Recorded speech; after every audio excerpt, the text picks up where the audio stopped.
a Durán. De hecho, felicitaciones al apoyo técnico de este conversatorio, todo marcha de maravilla. Se lo vamos a pedir prestado para el UNE, porque la otra vez que presentamos UNE fue un desastre técnico. También nos bombardeó el gobierno, nos hizo caer algunas plataformas.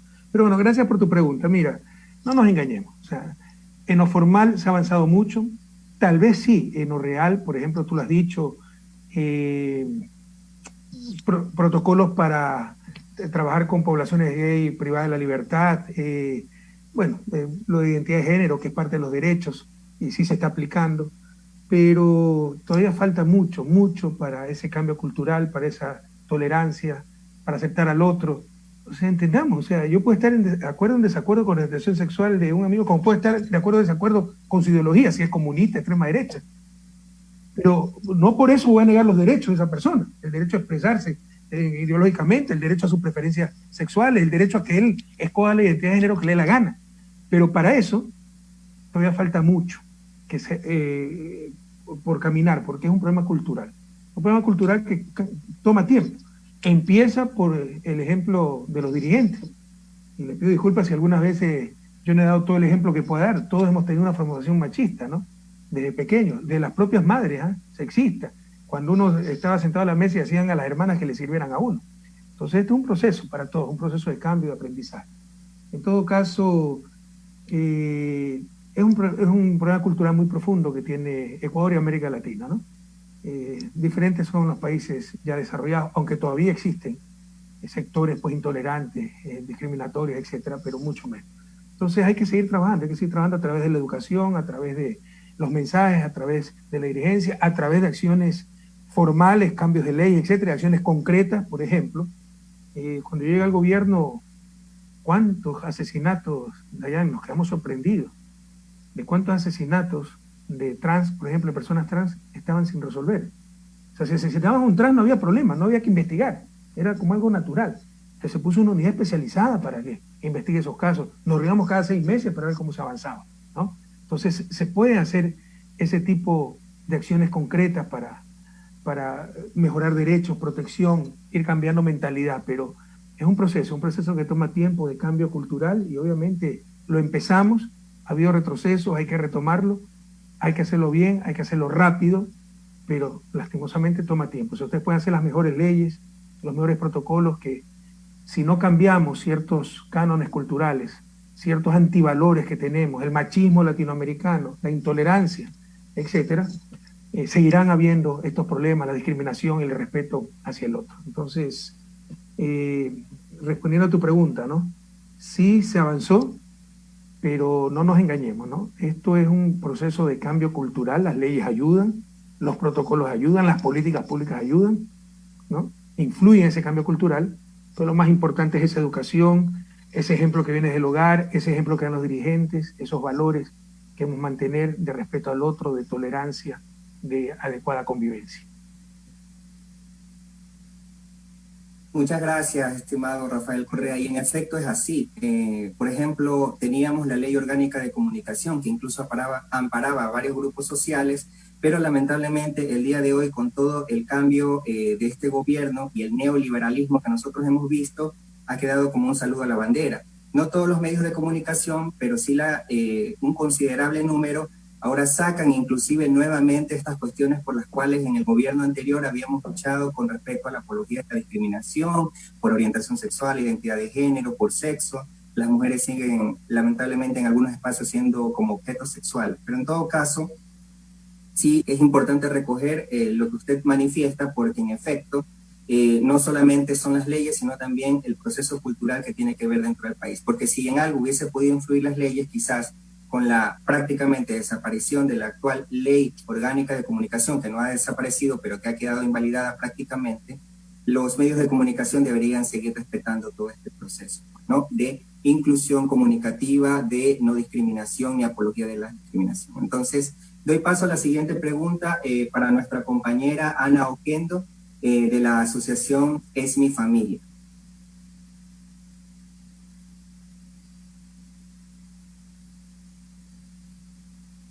Ana Oquendo, de la asociación Es Mi Familia. Quisiera hacerle una pregunta. En uno de los últimos enlaces ciudadanos, Luego de la última reunión con la población LGBTI, usted manifestó haber aprendido mucho. Usted indicó que se sentía muy agradecido hacia la población LGBTI porque le hizo mejor ser humano, porque lo convirtió en una persona mucho más humanista. Bajo esas palabras que salieron de usted, ¿cree que nuevamente existirá acercamiento con nuestras poblaciones históricamente discriminadas, como las amas de casa, sindicalistas, personas con discapacidad, montubios, indígenas, afro, jóvenes, mujeres y por supuesto la población LGBTI? Gracias. Bueno, eso es nuestra razón de ser. Nosotros no luchamos por lo que tienen todo, por lo que siempre han dominado, sino por los siempre excluidos. Nuestra opción preferencial son por los pobres, los excluidos. Por ellos estamos aquí, por ellos nos involucramos en política para remediar esa exclusión, esa injusticia de siglos. Pero déjeme contarle una anécdota, lo que lo contó Dayana. Yo no me acuerdo el año exactamente, o el compañero Sebastián creo que fue que presentó. Parece que fue año 2013, ¿no? Que me pidieron una reunión. Yo como siempre daba reunión a todo el que me lo pedía. Ese grupo LGBT, qué bueno, ¿no? Y era una experiencia nueva para mí. Yo no era experto, yo creo que conozco mucho más ya ahora, pero no era experto en esas áreas. Y bueno, acepté la reunión. No se imagina la emoción de los compañeros, hasta me tenían una placa, ¿no? Inicialmente era el 10 de diciembre, el Día de los Derechos Humanos, se tuvo que suspender 2 días, entonces me la dieron 2 días después o algunos días después la placa. Y de ahí establecimos reuniones de trabajo cada 6 meses para dar seguimiento, porque si no se dan seguimiento a las cosas no avanzan. Y ahí es donde les decía, ¿no?, que aprendí tanto, porque cuando contaban sus experiencias, créanme que hemos llorado juntos. Es increíble, ¿no? O sea, cosas que uno algunas veces ni imagina, ¿no? La explotación, el abuso, el maltrato, la propia policía, cómo trataba a los homosexuales, a los miembros del colectivo LGBTI, lo que les decía, los crímenes de los trans. Entonces, ver esos testimonios de vida, ver esa exclusión, ese sufrimiento, y pese a ello, no estar llenos de odio, sino de amor, de cariño, y eso es muy importante, ¿no? Yo les he dicho que en la comunidad LGBTI he conocido inmensos seres humanos, y perdón que te lo diga, Dayana, pero tú eres una de ellas, de esos inmensos seres humanos, pero como en todo grupo humano también hay los otros, y siempre, sobre todo los jóvenes, sepan guiarse, pueden decir las cosas más bellas, pueden decir las cosas más obvias, con las cuales coincidimos, pero si están movidos por el odio, ya ilegitiman lo que están persiguiendo. Y por ejemplo me refiero a representantes también de colectivos LGBTI, me acuerdo el nombre, esta señora Pamela, ni sé cuánto, o sea, que se lo ve llenos de odio. Entonces, ese no es el camino, ¿no? El camino es, sí, hemos sido víctimas, han sido discriminados, injusticias centenarias, pero no dejarse llenar de amargura el corazón, no caer en lo que ellos son. Esa sería nuestra peor derrota. Por amor, por cariño, por verdad, seguir luchando por nuestros ideales. Y eso es lo que descubrí, sobre todo en el grupo Silueta X y en este colectivo LGBTI. Y en esas reuniones semestrales, las experiencias fueron increíbles, ¿no? Experiencias muy profundas. En todo caso, contestando su pregunta, Ana, esa es nuestra razón de ser. Nosotros no medimos el bienestar porque también están los ricos. Ni siquiera el promedio, que ese le encanta a los economistas, ¿no? El promedio, el PIB promedio, usted puede haber extremadamente ricos, extremadamente pobres, pero en promedio estamos bien, ¿no?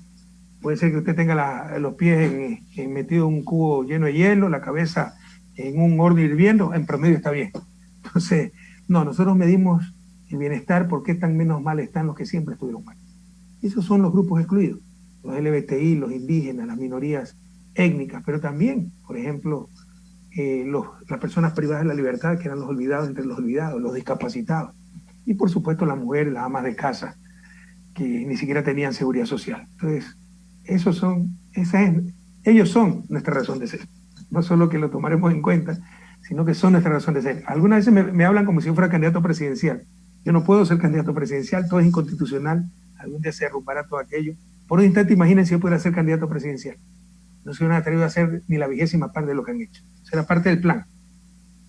Inhabilitarme para tener patente de corso para hacer lo que le dé la gana. Le falló el plan, porque querían no solo inhabilitarme, destruirnos políticamente. Finalmente destruyeron la patria y no nos han destruido políticamente, pero no puedo ser candidato presidencial. Entonces, seguramente este conversatorio lo tendrán con el candidato presidencial que nos represente, pero en todo caso tengan la certeza que la razón de ser de nuestros proyectos políticos no son los ricos siempre tendrán quien los atienda. Yo no odio tampoco, yo no tengo nada contra los ricos, aunque muchas veces en América Latina la riqueza es muy dudosa procedencia. Esa es la diferencia con los anglosajones, del businessman es un role model, es un modelo para la sociedad, porque normalmente es un tipo que ha dado trabajo, ha pagado impuestos, se sabe dónde viene su riqueza. Lastimosamente en América Latina, lo normal es que los ricos no paguen impuestos, hayan logrado su riqueza explotando al resto, puedan dormir tranquilos cuando el gerente del banco gana $20,000 y el consejero 400, ¿no? Como si comemos diferente, no tenemos los mismos derechos, etc. Pero yo no odio a los ricos, ¿no? Pero los ricos siempre tendrán quien los atienda, los ricos siempre tendrán quien los eduque, los ricos siempre tendrán quien los cure. Y si no lo encuentran en el país, irán a Miami. Nuestra razón de ser son los excluidos, los que nunca han tenido acceso a derechos, los que nunca han sido tratados como iguales, los que siempre han sido postergados. Así que de eso no lo duden, nuestra razón de ser son ustedes.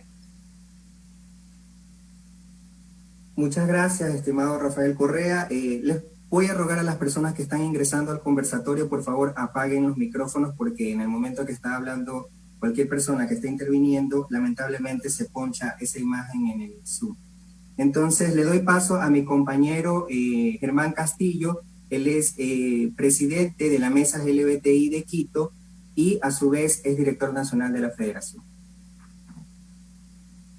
Saludo fraterno, estimadísimo compañero Rafael Correa. Seguimos en la lucha, organizados y fortalecidos para recuperar al Ecuador que ama la vida. El mismo que apoyó y visibilizó nuestra población históricamente discriminada. Mi pregunta gira en torno a la indignante negligencia que se vive hoy en día respecto al tema de las investigaciones sobre muertes violentas, en especial asesinatos a personas LGBTI.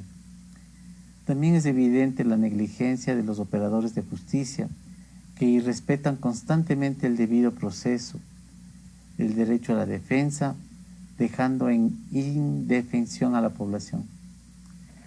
¿Qué opinión le merece a usted esta justicia amañada y selectiva que obedece a los grupos de poder actuales? Bueno, tú mismo estás contestando a preguntas, no puede haber justicia amañada. A nosotros nos acusaban, ojalá que hayamos aprendido la dura experiencia, ¿no? Que los medios de información no informan, ni siquiera desinforman, manipulan. Son instrumentos de las élites para mantener el status quo, para que nada cambie, porque así nos han dominado 200 años. Pues esos medios de comunicación te hicieron creer que yo dominaba la justicia. ¿Cuál es la realidad? No conocía a un solo juez de la Corte Nacional. Después de que salió el doctor Carlos Ramírez, que era el presidente y por obvias razones lo conocía, no conozco a un solo juez. Paulina Aguirre, que es la que sucedió a Carlos Ramírez, reemplazó a Carlos Ramírez, no la conozco. Ya cambiaron 60% de la Corte, pusieron gente a dedo. Los jueces que nos están jugando, gente puesta a dedo para perseguirlo. Pero antes de que los cambien, pregúntale a qué juez lo conocía, qué juez era mi amigo, con qué juez hablaba alguna vez. Pero yo dominaba la justicia. ¿Y cómo manipulan, no? Cada vez que hablaba en los decía, y este es un corrupto, y resulta que el juez lo condenaba, Correa ordenó que lo condene, ¿no? Primero decíamos la verdad y hablábamos con pruebas. Segundo, aunque ustedes no lo crean, probablemente perdimos más juicios de lo que ganamos. Pero los juicios que perdíamos no los sacaban los periódicos, son los que ganamos y hacían creer que nosotros manipulábamos la justicia. Ahora ven lo que es manipulación de la justicia. Pero algo descarado, pero descarado. O sea, la cuenta de Moreno, secreta, en un paraíso fiscal en Panamá, la cuenta 100-4-10-71-378, Balboa Ban, Panamá, se la conoce en febrero del 2019. La fiscal puesta por Moreno y Trujillo, puesta ahí para encubrir a Moreno y perseguirnos a nosotros, ni siquiera la ha abierto. La cuenta se llama INA Investment, por las 3 hijas de Moreno, Karina, Cristina y Irina. Reconoció a Moreno esa cuenta y dijo que era de su hermano para pagar una deuda. Se nos crea más estúpido, ¿no? Ahí está la podredumbre de Moreno, porque si ha habido un corrupto de la Revolución Ciudadana, ese ha sido Moreno. No somos ni Jorge Glán, ni Ricardo Patiño, ni Gabriel Rivenera, ni los altos cuadros de Revolución Ciudadana, ni quien les habla, que nos han revisado todo y nunca van a encontrar nada porque somos gente honesta. Este es sinvergüenza, pero lo están encubriendo para destruir a Correa y lo que han hecho es destruir la patria. Pero se han tomado de esa forma la justicia para encubrir a Moreno. Fíjense la diferencia, cómo se actúa cuando es un caso de corrupción de gobierno como cuando es con nosotros. Por una publicación en un medio digital de un denunciólogo muy bien conocido, allanamiento, orden de prisión, el caso Arroz Verde, ¿no? Justicia amarrada. Está la filtración, se demuestra cómo el juez León, el juez del caso Soborno, la primera instancia, coordinaba con la Secretaría de Fiscalía, la Secretaria de Fiscalía Marta Caiza, las sentencias, las acusaciones, tremendo fraude procesal, no han hecho absolutamente nada. Claro, ahí se va presa la propia Salazar, pero los medios de comunicación debería ser un escándalo a nivel mundial, no pasa nada. Entonces la justicia está para proteger a estos sinvergüenzas y perseguirnos a nosotros, han cooptado la justicia. El Consejo de Judicatura, puesto por Trujillo, la presidenta de la concuñada de Moreno, cambiaron 60% de los jueces, lo han puesto a dedo, encargados. El juicio del siglo, un expresidente, lo manejan jueces encargados, jueces de tercera categoría. Y el 40% que se quedó es lo que juraron amor eterno y perseguir a Correa, incondicionales del régimen, como el juez Rodríguez, por ejemplo, que es Marco Antonio Rodríguez, uno de los tantos odiadores que tenemos gratuitos. Entonces, sí, la justicia está totalmente amañada y en consecuencia no es justicia. No le quiero seguir cansando con los casos escandalosos, pero si se hubiera actuado a tiempo con el caso hospital, el reparto de hospitales, si iba a media asamblea y si iba a medio gobierno, pues sí es obvio que Roma es la que repartió los hospitales con el conocimiento de Moreno. Pero Salazar está protegiendo a Moreno. Carnet de discapacitados, se tenía que ir también media asamblea, pero se quedan sin votos en asamblea. Y así pues podemos seguir enumerando barbaridades y media, pero para ponerlo en perspectiva, ¿no? La otra vez metieron preso 31 personas por tentativa de tráfico de influencia. Tentativa de tráfico de influencia. Un delito totalmente menor. 31 personas presas, varios meses presas. Pero cuando se ve el reparto de hospitales, ¿no? Salcedo no recupera la memoria, a Mendoza no, le mantienen confidencial su declaración y no hay allanamientos, no hay orden de detención, no hay absolutamente nada. No se le abre la cuenta que se conoce hace casi 2 años de Moreno. O sea, es descarada. La manipulación de la justicia realmente es descarada. Es una de las cosas que tenemos que cambiar apenas ganemos las elecciones, porque las tenemos que ganar. Y en ese sentido, o sea, bueno, una cosa es que estén contra nosotros por cuestiones políticas. Me parecería increíble que también han permitido que estén en contra de las poblaciones LGBTI, es decir, volvió también la discriminación incluso a aquellos administradores de justicia. Porque cuidado, hay que separar dos instancias, ¿no? Que no se investigue los crímenes, todavía no es responsable del juez, es responsable de la policía y de la fiscalía, ¿ya? Entonces, cuando yo llegué al gobierno, como les explicaba, se asesinaba a una persona transexual y parecía que no era delito, no se investigaba siquiera. Pero eso es responsable de la policía y la fiscalía, todavía no de los jueces. Pero si se investiga, si el fiscal acusa y el juez no actúa, sí, pues también están discriminando en la propia justicia, lo cual sería una gran contradicción a los LGBT, ya sería el colmo. Sería que también volvió esa exclusión, esos atavismos culturales, ese odio a los propios administradores de justicia. Entonces, por supuesto que si eso está ocurriendo, hay que remediarlo. Nosotros empezamos a remediarlo, no, yo soy muy objetivo, no es que logramos totalmente remediarlo, pero se avanzó mucho, ¿no? Se hizo una unidad especial para investigar estas cosas, se pedía informes cada cierto tiempo, yo mismo me reunía cada 6 meses y algunas veces revisábamos caso por caso, como este caso, este asesinato, etcétera, para ver cómo se había avanzado.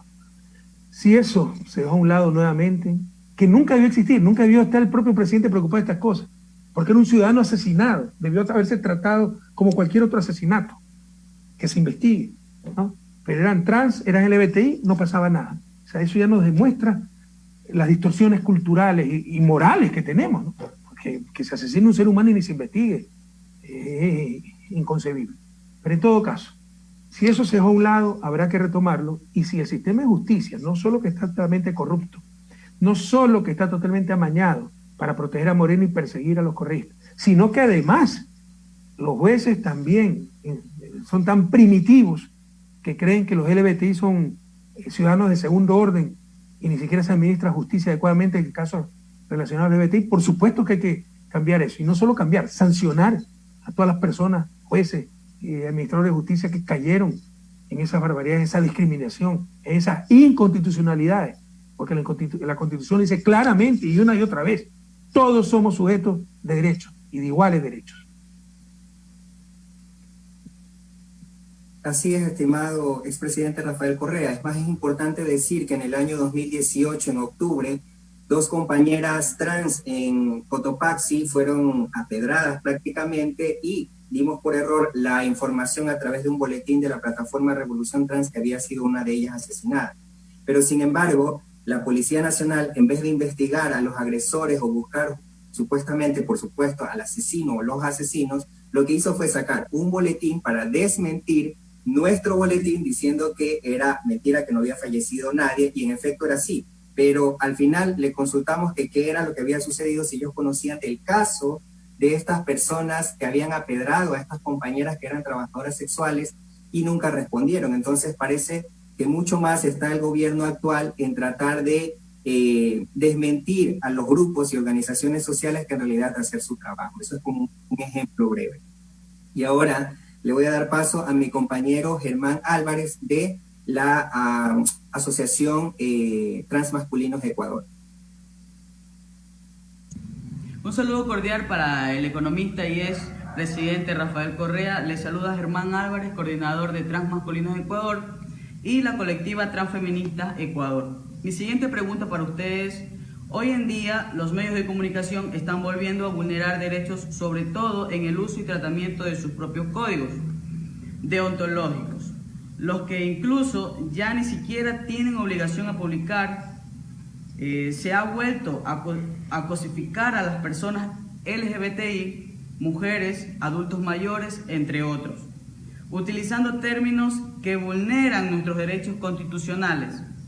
Usted, de llegar a la Asamblea o de llegar nuevamente a ser gobierno, propondrían que se restablezca preceptos como la prohibición del linchamiento mediático o el derecho a la réplica, el derecho a la rectificación, que hoy en día los medios inobservan. Eso, mi economista Rafael Correa. Sonrío porque me preguntan como si fuera candidato. Van a impedirme ser candidato. No sé si entienden todo lo que se ha hecho. O sea, quieren sacarme una sentencia definitiva para impedirme ser candidato a cualquier dignidad. Por el caso Soborno, donde ha actuado con influjo psíquico, y la prueba son $6.000 que presté del fondo que nosotros mismos teníamos en la presidencia y lo deposité en mi cuenta personal, Banco del Pacífico, y pagué hasta el último centavo. O sea, es la mejor prueba de que no tienen prueba. Pero ya se ratificó esa sentencia en segunda instancia, solo queda casación. Quieren tener una sentencia definitiva antes de septiembre para inhabilitarme para cualquier candidatura. Incluso si no lo logran, están dispuestos a trazar elecciones. Pero para mayor seguridad también, si les falla el plan A, el plan B, cambiaron el reglamento de inscripción de candidatura menos de un año antes de las elecciones, lo cual es prohibido por la Constitución y la ley, poniendo que la aceptación de la candidatura, porque la inscripción sí ponen que puede ser con poder, puede ser el director del partido, entonces se pueden hasta casar por poder, pero la aceptación de la candidatura es ser personalísima. ¿Para qué? Para impedirme aceptar la candidatura, porque con 2 órdenes de prisión voy y me meten preso, y que me metan preso, pero me deben inscribir primero, no lo van a permitir. No, es el plan B que tienen para evitar que sea candidato, aunque si le falla el plan A, podría ser candidato aunque sea como asambleísta por los migrantes, por eso están desesperados por el plan A. Sentencia definitiva para inhabilitarme para todo. Si eso le falla, me van a inhabilitar para presidente, para asambleísta nacional o para asambleísta provincial. Solo me quedaría ser asambleísta por circunscripción de migrantes. Quiero decirles que por hacerme daño a mí no les interesa hacer daño a decenas de miles de personas, los migrantes. Todo migrante tiene derecho a ser candidato a presidente, vicepresidente, asambleísta nacional, parlamentario andino. Pero por haber puesto que la aceptación de la candidatura es personalísima para perjudicarme a mí, ahora ese migrante tiene que regresar al país para aceptar la candidatura, volver y luego regresar en enero cuando empieza la campaña. ¿Quién tiene plata para hacer eso? ¿Acaso no trabajan nuestros migrantes? Entonces, no solo eso, también están afectando los derechos de las personas vulnerables. O sea, un adulto mayor tiene derecho a ser asambleísta nacional. En pleno COVID le están obligando a aceptar personalmente la candidatura. ¿Se dan cuenta de lo que estamos hablando? El discapacitado que tiene problemas de movilidad tiene que ir a aceptar personalmente la candidatura. Todo por hacerle daño a Correa. Entonces el plan B, eso ya está ejecutado. Si no se deroga, que es inconstitucional por los 8 costados, eso me impediría ser candidato a vicepresidente, candidato a Asamblea Nacional. Tal vez solo quedaría asambleísta por migrante. Pero se le falla el plan B, ¿no? Ya dicen que no puede ser candidato a vicepresidente por la consulta popular. La consulta mañosa, que fue una manipulación total, absolutamente inconstitucional, dice que para recuperar el espíritu de Montecristi, ahora dicen que los problemas son la constitución de Montecristi. y eso es lo que utilizaron para que la gente votara así, decía que uno no se puede postular para el mismo cargo. Yo nunca he sido candidato a vicepresidente, no hay por dónde.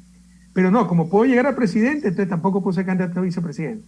Con ese argumento no puedo ser candidato a asambleísta, porque si soy presidente de la asamblea, soy tercero en la sucesión y puedo llegar a ser presidente. O sea, no tiene ni pies ni cabeza, pero están desesperados para cerrarnos toda la puerta. Y como si esas tres cosas no fueran suficientes, también nos eliminaron compromiso social por orden del Contralor, es decir, es más o menos como que si el Contralor mañana diga qué sentencia es correcta, qué sentencia es injusta, se ponga a auditar sentencias, ¿no? Supuestamente porque nos faltaron firmas hace 4 años, cuando el año pasado sacamos millones de votos, ¿no? Y si se pone a contar firmas del Contralor, mañana se pone a contar los votos y decide quién es presidente. O sea, es una barbaridad total, pero ese es el país en el que estamos actualmente. Estamos enfrentando una verdadera dictadura. Ustedes me hablan como si fuera candidato y lastimosamente 99.99%, no por mí, créame que en lo personal, en lo personal, si no hubiera la destrucción que hay en el país, si no hubiera la traición que hemos sufrido, si no hubiera mis compañeros perseguidos, yo no fuera candidato a nada. Mi familia está acá. Mi plan de vida era otro, dedicarme a la academia, escribir. O sea, para mí esto sí va a significar un esfuerzo personal si soy candidato, pero hay 99.99% de probabilidades de que no me permitan ser candidato. Pues le agradezco que me hagan esta entrevista o conversatorio como si fuera un potencial candidato. Y respondiendo a la pregunta, mira, hay retroceso en todos los sentidos. Entiendan que el gobierno pactó con los medios de comunicación, es vergonzoso, vergonzoso. Por ejemplo, les derogó la ley de comunicación, la dejó en cascarón para que hagan lo que les dé la gana. Alguno dirá, pero allá tampoco en Europa no hay leyes de comunicación, son más inteligentes que nosotros. Y si volviera a repetir la experiencia, aprovecharía lo que he visto aquí. Aquí no tiene una ley de comunicación especial, pero tienen en las diferentes leyes unas normativas terribles. Aquí nadie te puede tomar una foto sin permiso, no te pueden publicar tu foto. Eso atenta contra la ley de privacidad. Entonces ahí está la protección de tu imagen. Obviamente la protección de la honra, que es un derecho humano, la reputación, la honra, está en muchísimas leyes. Y tú puedes demandar a un diario si atentó contra tu honra, y obviamente tendrá que corregir, además de indemnizarte y todo eso, pero no tiene una ley que se llama ley de comunicación, pero es una normativa recontra estricta. Además de que muy pocos se van a atrever a mentir. O sea, un periodista que miente en un país desarrollado, Europa, Estados Unidos, no vuelve a escribir ni en el periódico La Parroquia. Pero pareciera ser que en Ecuador la libertad de expresión es derecho a mentir. Eso no es libertad de expresión, eso es abuso, eso es atentado a los derechos humanos.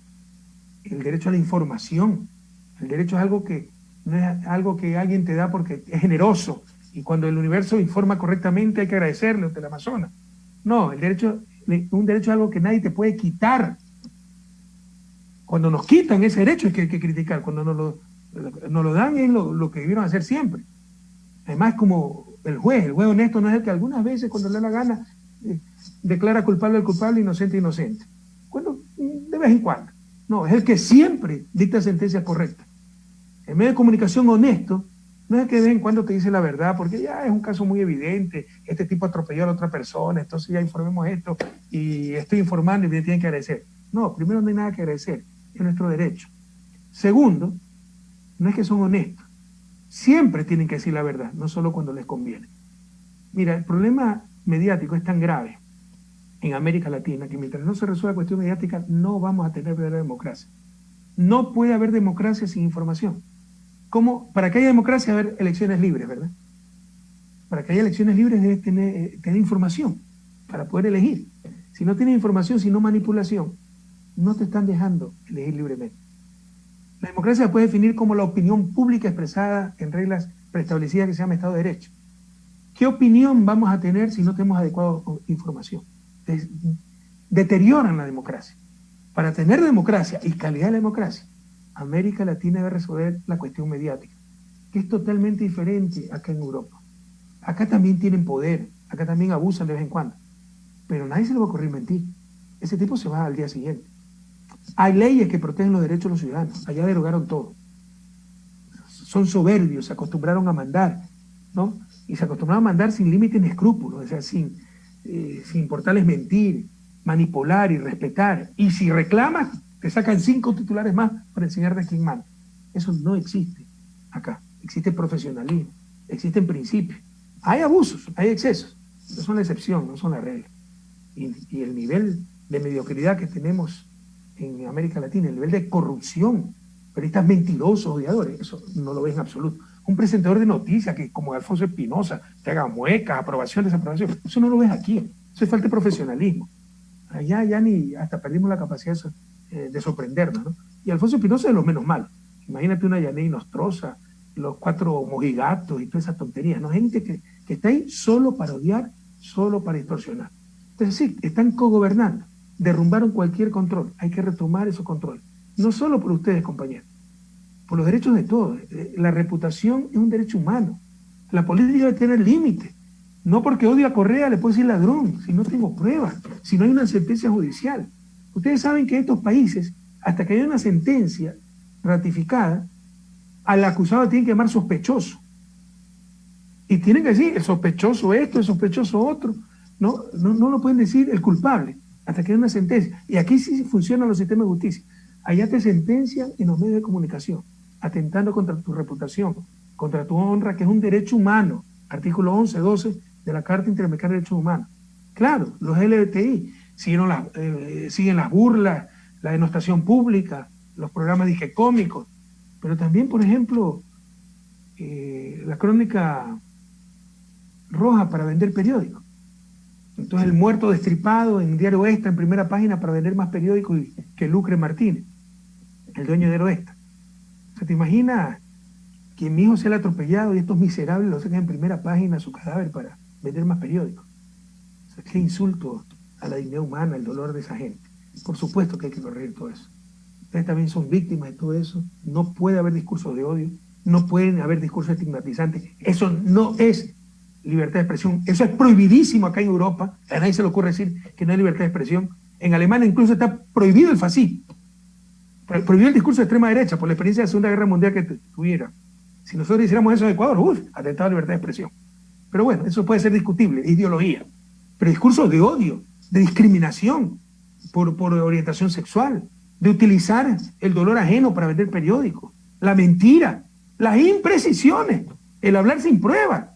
Porque hasta la opinión debe ser fundamentada, no hay que expresar opinión. Yo puedo decir, Dayana Rodríguez es narcotraficante. Debe haber una sentencia que diga que es narcotraficante. O si yo quiero arriesgarme mediante la sentencia a acusarla, debo tener pruebas. No, es que es mi opinión. No, eso es calumnia. No es que porque es opinión, es subjetivo, usted puede decir cualquier barbaridad. Entonces eso ni siquiera lo entienden muchas veces por el bajo profesionalismo, la baja ética del periodismo en Ecuador y en general en América Latina. Es uno de los problemas fundamentales de América Latina. Mientras no resolvamos la cuestión mediática, no habrá verdadero goce de derecho y no tendremos ni siquiera democracia. Dicho esto, para justificarse, ese es el simplismo.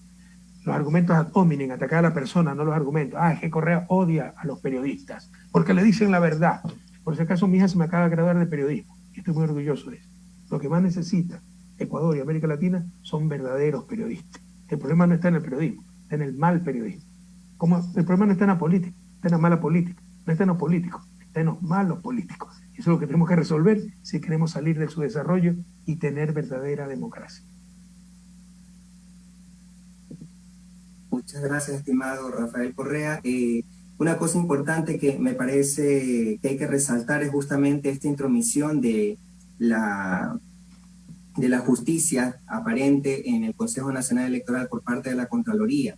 Cuando de repente, si esto sigue sucediendo en las próximas elecciones, el Contralor o la Contraloría se le ocurre enviar una carta diciendo que las elecciones no fueron las mejores desarrolladas a partir de un sinnúmero de criterios que ellos pueden indicar, y así pueden declarar supuestamente las elecciones para que favorezcan justamente a sus candidatos que mejor les parezca. Entonces, por si acaso, Dayana, porque deben conocer ustedes estas cosas, porque en estos 3 años y medio de desinformación, manipulación del mundo al revés, los villanos fueron héroes, los héroes villanos, los honestos fuimos corruptos, los corruptos honestos, los ejecutores fuimos populistas, los inútiles fueron serios, las escuelas del milenio eran elefantes blancos y las escuelitas unidocentes había sido la solución. Hacer hospital era populismo, reducir el presupuesto en salud, votar miles de médicos, eso era técnica, responsabilidad, y tienen las consecuencias.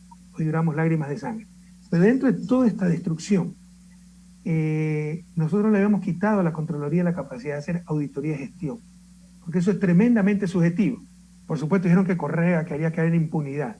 Una cosa es que el Contralor diga, detecte que un automóvil que costaba 100 costó 120, sobreprecio, auditoría con indicio de responsabilidad penal, empieza el juicio penal, que se sancione ese corrupto.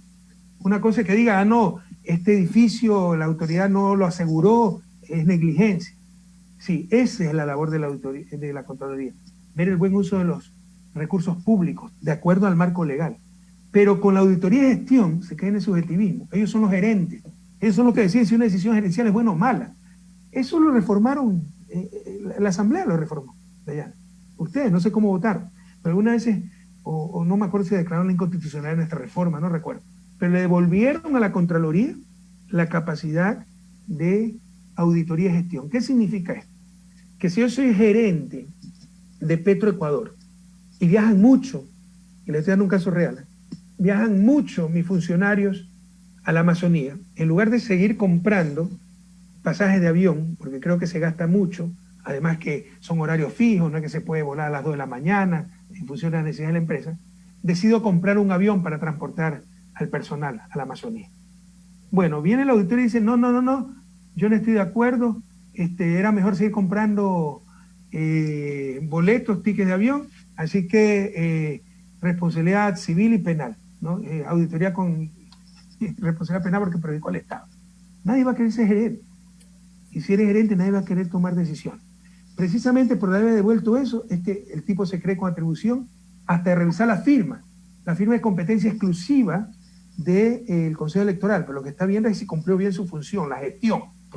Lo que tiene que ver la auditoría, la Contraloría, es ver si el administrativo del Consejo Electoral compró un carro con sobreprecio. No, ahora ve si contaron bien la firma, la gestión. Es por esa ventana que se abrió. Ojalá entendamos las consecuencias de algunas cosas que se han hecho y que muchos no le entienden. Y por el contrario, cuando nosotros derogamos esas cosas, precisamente por el problema que hubo con Petroecuador, el problema que le estoy contando es un problema real. Al inicio de nuestro gobierno se compró un avión para Petroecuador, vinieron los auditores a decir, no, esto está mal, era mejor seguir comprando tickets. Eso es una decisión gerencial. O sea, no, es que en costo, primero el costo no es la única variable, es la disponibilidad del avión, si se tiene que viajar 2 de la mañana, 6 de la mañana, pero además hasta en costo cerraba, ¿no? Pero no pueden analizar esas decisiones gerenciales. Por eso le quitamos a la Contraloría la capacidad de auditoría de gestión. Nos dijeron que estábamos ocultando la corrupción, tratando de perjudicar al Contralor. Ahora vean, se le devolvió a Celi la capacidad de auditoría de gestión y cualquier cosa pues puede decir que está mal y ponerte indicio de responsabilidad penal. Y eso también dio el margen para que actúe. De todo modo es absolutamente ilegal, ¿no? Pero si no hubiera tenido esa atribución, realmente no sé por dónde se le hubiera ocurrido hacer algo así, pero eso dio margen para que ahora hasta cuente las firmas de los partidos políticos aprobados por el Consejo Electoral, y mañana podrá contar los votos, decir quién es el presidente, y pasado mañana podrá contar los indicios, las pruebas de un juicio y decir quién es culpable o inocente. Esto es lo que están sembrando con este precedente nefasto que se está permitiendo en el caso de la eliminación de esos 4 partidos políticos. Pero el punto inicial fue haberle devuelto a Contraloría la auditoría de gestión, lo cual es tremendamente subjetivo. Sí, justamente estos espacios nos permiten evaluar y analizar lo que está sucediendo en el contexto, en el país, no solamente con respecto a los grupos sociales, sino cómo políticamente se pueden estar usando algunos instrumentos en contra de todos los ecuatorianos. Le doy paso en este momento a mi compañero Giovanni Jaramillo. Él es presidente de la Asociación Bolivarianos Diversos y vocero de la Federación Ecuatoriana de Organizaciones LGBTI. Señor economista Rafael Correa Delgado, expresidente constitucional de la República del Ecuador. Reciba un cordial saludo de Giovanni Jaramillo, activista de la diversidad sexual y representante de la Asociación Bolivarianos Diversos, vocero nacional de la Federación de Organizaciones LGBT del país. En el año 2008, la OEA por primera vez sacó una resolución sobre derechos humanos que vinculaba la orientación sexual y la identidad de género. Recordemos que en el año 2008 también, en Montecristi, salía a la luz la primera constitución ecuatoriana que reconocía la no discriminación por identidad de género. Esto colocó a la comunidad LGBT en otro nivel. Sin embargo, sabiendo por medios locales que usted se presentará como candidato a la presidencia del país o a la Asamblea Nacional, queremos saber si al usted alcanzar nuevamente una dignidad nacional, apoyaría una ley de derechos humanos con respecto a la orientación sexual y a la identidad de género, que permita mejorar la calidad de vida de esta parte de la población que aún no goza de derechos completos en el área social y económica. Muchas gracias. Gracias a ti, Giovanni. Como le decía, bueno, presidente no puede ser candidato y 99.99% que no van a ser candidato a nada. Si es que no logran esa sentencia definitiva, con el reglamento que han sacado de aceptar en forma personalísima la candidatura, entonces yo regreso y me meten preso, ¿no? Y no me dejan inscribir, lo único que quedaría es que me inscriban como candidato asambleísta por migrantes. Y hay que ver si me permiten inscribir el respectivo consulado, lo cual sería monstruoso que no lo hicieran, pero ya podemos esperar todo de este gobierno. Mira, primero todo el apoyo. No veo la necesidad de la ley porque eso ya está en la Constitución, tú tienes razón. El respeto, la no discriminación por orientación sexual ya estaba en el 98, identidad de género lo pusimos nosotros. Ustedes saben mucho más que yo de estas áreas, ¿no? La orientación sexual son las preferencias sexuales, identidad de género es lo que me creo. Cada quien tiene derecho a creerse lo que le dé la gana. Hombre, mujer, así haya nacido mujer biológicamente, puede creerse hombre o viceversa. Y hay que respetar aquello. Hicieron paso, ya está la identidad de género en la cédula. Si falta algo por hacer y ese algo se llena con una ley, cuenten con mi total apoyo donde esté. Sin embargo, sí les tengo que hacer una reflexión, en la cual creemos que todo se resuelve con leyes. Si fuera así, sería lo más fácil. Deme, como presidente, deme de dónde firmo cualquier ley. El problema es más profundo. El problema es estructural, cultural, un poco institucional, porque se han reformado leyes que son parte de las instituciones, pero las instituciones para ejecutar esas leyes, por ejemplo, adecuada rehabilitación social para los grupos LGBTI, los que han perdido su libertad. Entonces las instituciones para ejecutar esos derechos que ya formalmente se tienen, esas leyes ya establecidas, todavía nos falta construir. Pero el problema no es de leyes. A las leyes que quieras, que el problema es, como les decía, de valores, de principios. El problema es cultural, ¿no? Sí, políticas públicas, como les decía al inicio de este conversatorio, ayudan, son mensajes. Les pongo un ejemplo. El femicidio, ¿ya? Nosotros lo pusimos como tipo penal en el COIP. La experiencia dice que no, tengo que confesar una cosa, la estadística dice que no disminuye el femicidio. ¿Por qué se lo hizo? Es un mensaje diciendo, aquí ha habido un abuso, vamos a poner especial énfasis en eso, ¿sí me explico? ¿Ya? Entonces, para eso algunas veces sirven las leyes, para decir, nos vamos a preocupar especialmente de esto. Pero el problema es mucho mayor. El femicidio no lo va a resolver poniendo más pena en el COIP, reformando leyes, con cambio cultural, que entiendan que la mujer no es su objeto, que todos son iguales en el núcleo familiar, todos tienen derechos, no abusar del poder, no abusar de la fuerza, que en el fondo está eso, el abuso del poder, que es uno de los atavismos culturales más grandes de América Latina. En todos lados se ve el abuso del poder, en el tráfico. El que para no es el del disco pare, sino el carro más pequeño, porque el carro grandote te lo lanzan encima. En todo, ponle charreteras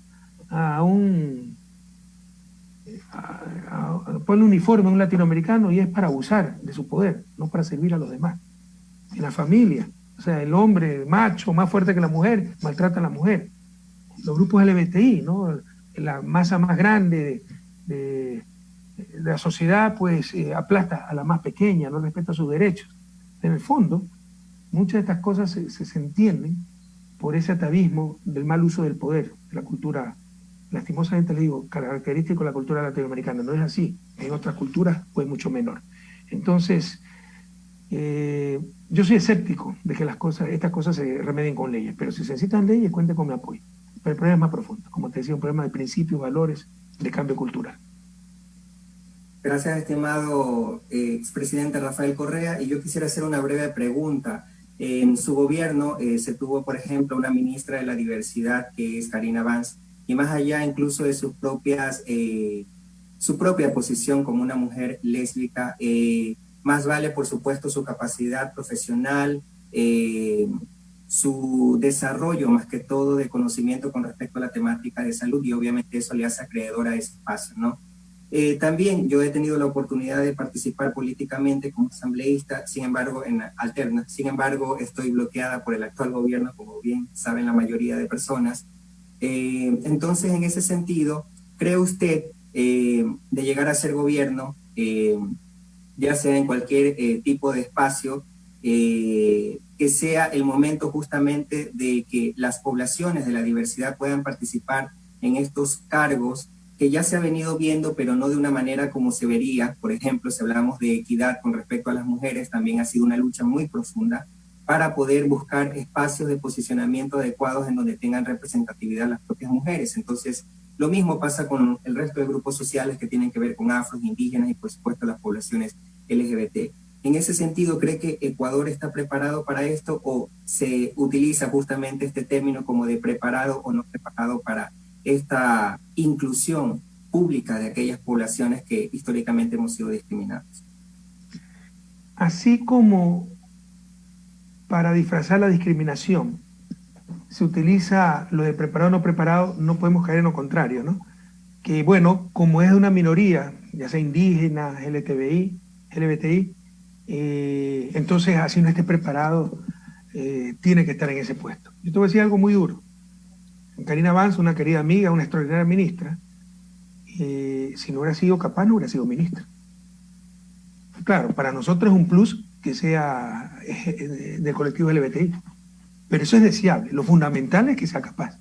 Exacto. ¿Ya? Entonces, lo importante aquí es que el que tiene los méritos para calzar un cargo en la meritocracia, que no atenta contra la democracia, son complementarios.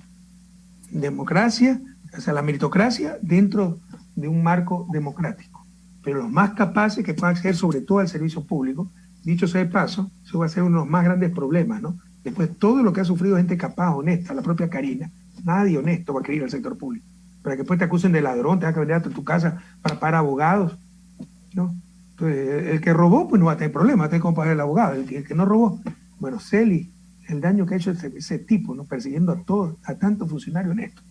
Créanme que ya debemos tener como 1000 auditorías en mi equipo de gobierno. Gente que ha perdido su casa, su carro, ha vendido todo para defenderse. Pues somos gente honesta, empezando por el propio Jorge Glass. A Karina la han perseguido, pregunta de cuántas auditorías y todo eso. Pero en todo caso, o sea, te quiero decir eso, lo esencial son los méritos, ¿ya? Para nosotros, deseable, si pertenece a una minoría LGBTI, indígena, qué bueno. Pero si no tuviera lo esencial, no hubiera tenido espacio en mi gobierno, en nuestro proyecto político. Tú sabes cuánto te quiero, Dayan, y cuánto te admiro. Pero si tú no fueras una mujer capaz, sensible, tú no fueras asambleísta nuestra, así de sencillo. ¿Ok? Además, ya, para nosotros es positivo que representes a un grupo siempre discriminado como el grupo LGBTI, pero si no tuviera, si fuera una persona deshonesta, no fuera parte de nuestro proyecto político, no fuera compañera. Entonces, lo importante aquí es que con igualdad de méritos, el LGBTI, el no LGBTI, etcétera, o sea, el que tiene méritos, sea LGBTI, sea indígena, sea rubio, sea morenito, alto, bajo, con abolengo, sin abolengo, que tenga la capacidad de acceder a lo que merece. Y si es de grupos excluidos, en buena hora. Yo creo en las acciones afirmativas, dar espacios preferentes a ciertos grupos discriminados, indígenas, afro. Es más difícil con los colectivos LGBTI, ¿no? Pero hay que tener mucho cuidado en esas cosas porque también es arma de doble filo. Por ejemplo, de repente, entrar a la universidad, puede haber un chico brillante, pero como no fue indígena, el puesto se le dio indígena, tampoco es justo. Entonces hay que tener mucho cuidado. Yo creo en eso, ¿eh? Pero lo utilizamos, lo aplicamos, pero hay que tener mucho tacto, hay que ser muy cuidadosos en esas situaciones. Entonces, creemos en las acciones afirmativas, pero lo que les quiero decir, es deseable que alguien sea de un colectivo tradicionalmente discriminado, porque eso significa que se está superando esa discriminación de siglo. pero lo esencial es que tengan los méritos. Desde aquí por lo que hay que pelear es que alguien sea evaluado, alguien pueda obtener un ingreso a universidad, un cargo en el sector público, lo que sea, por sus méritos, sin distinción de raza, credo, orientación sexual, identidad de género, etc. ¿no? Esa es la pelea. Realmente eso significa igualdad de derechos. Muchas gracias, estimado expresidente Rafael Correa. Bueno, se nos quedan muchas preguntas por fuera, hay varias inquietudes que lamentablemente en el corto tiempo que tenemos no vamos a poder satisfacer. Es más, creo que nunca va a haber el tiempo suficiente para poder hablar de todas las temáticas que justamente surgen a partir de la situación que vivimos las poblaciones en general aquí en Ecuador y en este caso en específico la población LGBT. Entonces, en ese sentido, no sé si quizás quisiera cerrar con algunas palabras, estimado Rafael Correa, si no, daría paso al sí. No, solamente agradecerle este conversatorio, reiterar el gusto de ver a algunos amigos y amigas muy queridos, que cuenten siempre conmigo. No vamos a estar de acuerdo en todo, ustedes lo saben, ¿no?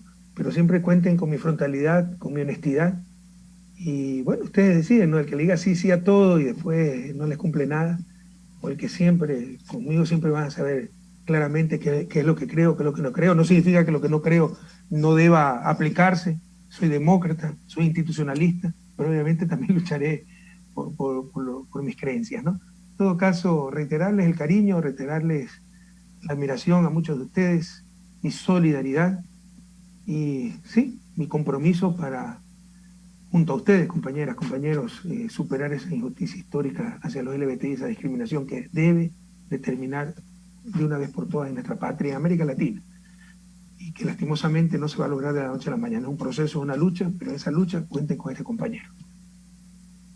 Muchas gracias, estimado expresidente Rafael Correa. De mi parte también quiero agradecerles a todos, a la Federación Ecuatoriana de Organizaciones LGBTI, a su directorio, a la Asociación Bolivarianos Diversos, a la Asociación Es Mi Familia y por supuesto un agradecimiento especial a la Asociación Silueta X y por supuesto al Observatorio LGBTI del Ecuador que permitieron estructurar el conversatorio. También por supuesto a Home Edition. Y con esto me despido. Muchísimas gracias y gracias a todos. Un saludo fraterno, estimado expresidente Rafael Correa, y hasta la próxima.